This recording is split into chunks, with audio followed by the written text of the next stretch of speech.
my whole lifestyle about, mere, I want to say that when I came back from the trip, I thought, listen, that was enough of construction, enough of dedication. I think I'm going to take a break. But as I told you before, who am I to tell God, then listen, that's enough. It's God's work, it's God's job, it's His temple, His church. It's not my church. Who am I? Because I bit my tongue and said, soon enough, Pastor Ramesh introduced one of the evangelists, and over a few months' time, over 6 months' time, and he was really dedicated, and he had a heart for the Lord. He went out in the field against all odds, and then we used him multiply, and then in the process we found out that the place they were washing was pretty devastated, and then we helped them to complete that church. So praise God for that, that we were able to accomplish one more this year. So I thank God for that. And the testimony why I came here to stand was about, I think we all prayed for it. Sometimes back we all prayed. We built a church. When I went to give a testimony, went to India, we built a church to come up in one of the India. So one of the guys who got paralyzed, we all prayed for him. His name was Krishna. And he threw a challenge. He said, your God, if he's really a true God, ask him to heal my paralyzed, then I will believe your God. So, this was a little, I took this pretty seriously, because in India they're always challenging Christianity. They're always, even now they're challenging. I said, listen, I call each and everyone whom I can to pray for this guy. Because if you pray with a burden in your heart and say, God, let this pastor not, he threw it at the pastor in faith, he threw it at God. So we prayed, and we all prayed, And what happened is, he got a dream. He got a dream. That pastor from the church whom we built the church came in his dream, not Christ, nobody came. The pastor came in his dream and told them, you don't need physical healing, you need spiritual healing first. He said, you get your spiritual healing first. And then this guy woke up in the middle of the night, and then he called the pastor next day and said, I want to get baptized. Wow, that's awesome. He was not healed yet, but he heard that voice. He said it takes only a little voice, a dream, or God can intervene in any way. He called up, and he was in such a hurry to get baptized. And then the confidence that he got, I don't care if I get healed or not. The confidence that God gives once you come into the Lord. So he's getting slowly, but keep him in your prayers.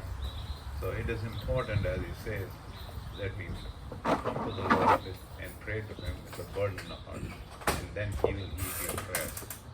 So there's one more person who has thrown in another challenge in another church. I get all this records, so I'm going to throw it to you. His name is Siddhaya. And he's an old man, he's got back pain. And he said, if your God heals my back pain, then I'll believe your God. So keep his name and keep it in your prayer. Praise be to God. I have a quick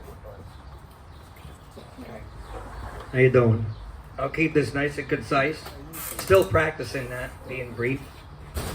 I praise God and thank God for that. Up over 7 months clean and sober now, Somewhere, I don't know, I lost track now. Closing in on 270 days. So that's, for me, every day's a testimony. Every day's like a minor miracle. It's not really minor either. It's a miracle. Because I couldn't go 2 days without drinking. How I was before the pancreatitis in September. So here's the testimony. We go to a family wedding on my dad's side. I don't get to see them often. My dad's side of the family this past last Saturday. Okay? And not only did they see me go up to the bar for like sodas, like because they only have water on the table. I was seeing who would take my champagne, you know, for the toast. I said, I don't want this. Get this out of here. I don't need this. And we had to go to the bar for our whatever drinks we wanted. So I was going up there for like iced tea, whatever, for Mama, lemonade, ginger ale for me. And no thought came into my head. And you know, before, I mean, I haven't, the Lord took away the urges and the cravings right from the beginning when I surrendered to Him when I came out of the hospital with the pancreatitis. But the thoughts were still there at times. They say that normally takes people are clean. It's over 40 years. They still have those thoughts run through their mind like, oh man, I could use a drink. Why can't I have a drink and this and that? The thoughts are gone. I didn't even have a thought that I wanted to drink. Why can't I have a drink? Why do I have to be this way? Right? I am so happy not drinking. I feel so much joy now. I feel better than I ever have before. Minus my back issues, but that's fine. If that's the most of my troubles, which it is, then I got a lot to be thankful for. Always got to focus on what we're thankful for, right? And not what's messed up. Like, you know, there's people handicapped. It's just a matter of being in perspective. So what? I got some aches and pains. We all got something, but God gets us through it. I got a lot going for me right now, and it's all thanks to me. It's all thanks to God. I mean, me just, you know, allowing Him to work through my life. And I'm just going with His leading and staying connected to Him. And so, just to finish off about the wedding, not only was I able to show my family that hasn't seen me in a while, my dad's side, that I'm not drinking anymore, but I was able to tell them all that God's done in my life and witness to them. So, and it's like, you know, just now I'm so thankful that I'm able to be like, you know, my mess has become a message. I was a hot mess, but now that's a message. The test has now become I'm a testimony on two legs. And it's great because they were able to see what God's done in my life. And I know that blessed them. And I know that blessed me. And that playing is my cue that I'm done. Thank you for all your prayers. God bless.